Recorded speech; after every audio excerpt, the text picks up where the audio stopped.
ভিকটিমের মাকে সুদের বিনিময়ে 50,000 টাকা ধার দেয়। তো সেই ধারের টাকা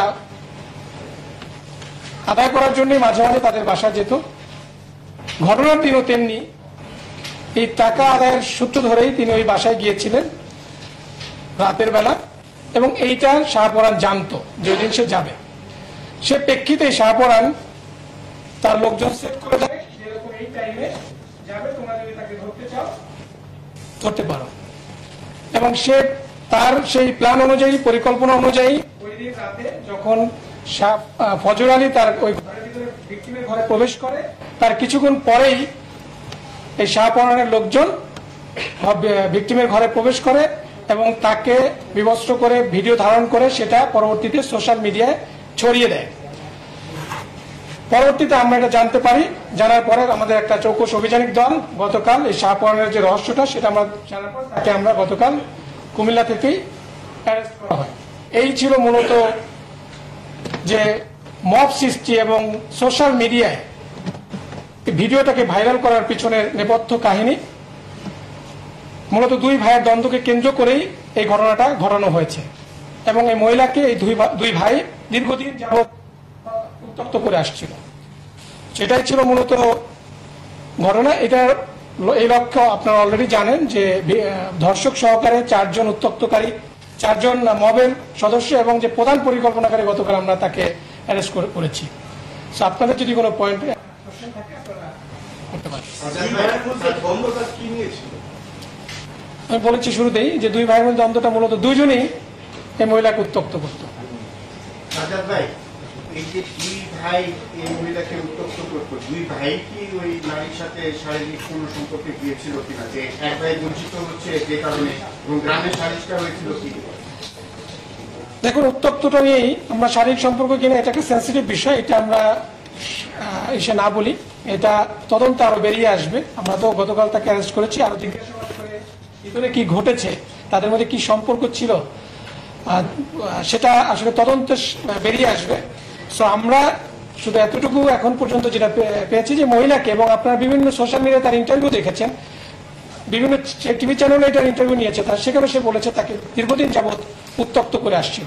সেই উত্তক্তের প্রেক্ষিতে দুই ভাইয়ের মধ্যে দুজনেই একজনের পিছনে ছুটছে, তো সেখান থেকেই মূলত তাদের মধ্যে একটা দ্বন্দ্বের সৃষ্টি হয়। সেখান থেকে একটা গ্রাম্য সালিশ হয়, সেই সালিশে ফজর আলী কর্তৃক শাহপরান হেনস্থার শিকার হয় এবং সেখান থেকেই এই শাহপরান ফজর আলীর বিরুদ্ধে একটা অ্যাকশন নিতে চায় এবং সেটারই প্রতিফলন ছিল 26শে জুনের যে ঘটনাটা।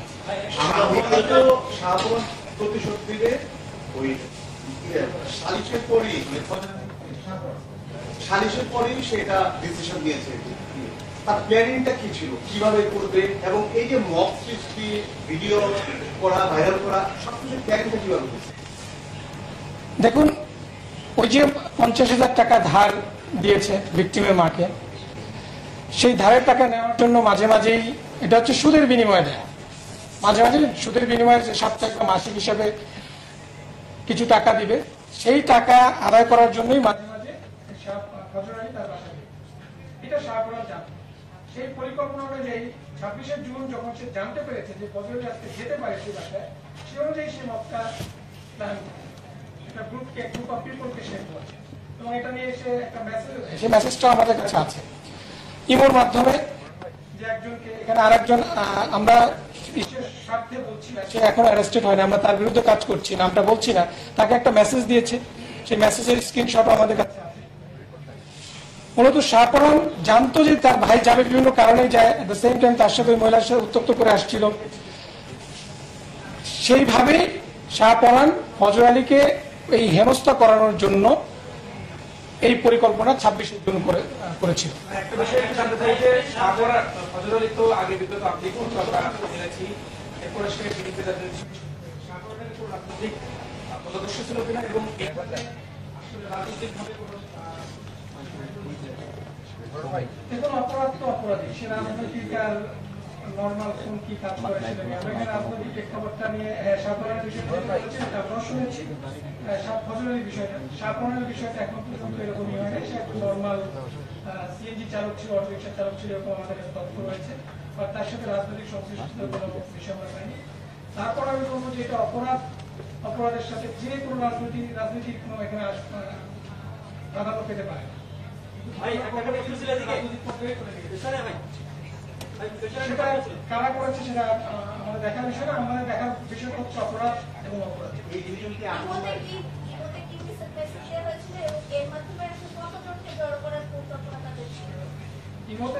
ইমোতে যে মেসেজটা দিয়েছিল সেটা হচ্ছে যে ওই দিন যাবে, এটা শাহপরান একজনকে জানিয়েছে যে আজকে যাবে, তোমরা কি তাকে এরকম করতে চাও? আপন ভাই। আচ্ছা, আমরা ভিডিওতে দেখেছি, ভিডিও যেটা ভাইরাল হয়েছে সেটা দেখেছি, আপনি ধর্ষণের কথা বলছিলেন, শুধু কি ভিডিও নাকি ধর্ষণের বিষয়টা নিশ্চিত? এটা তদন্তে বেরিয়ে আসবে। অ্যাকচুয়ালি এটা তো আমি তো এক্সপার্ট না। আপনি যে ভিডিওটা দেখেছেন সেই ভিডিওটা আমিও দেখেছি। ফজল আলীর সাথে আমার কথা হয় না, Fazal Ali already arrested. So এইটার বিষয়ে অ্যাকচুয়ালি যে ধর্ষণ ছিল না কি পরিকল্পিত ছিল এটার বিষয়ে আসলে I am not the perfect man to answer. না, ধর্ষণ নাকি শুধু ভিডিও করে এখানে ফজল আলী তার ঘরে প্রবেশ করেছে, এটাও সত্য, যেটা আমরা শুনেছি বিভিন্ন ইলেকট্রনিক প্রিন্ট মিডিয়া।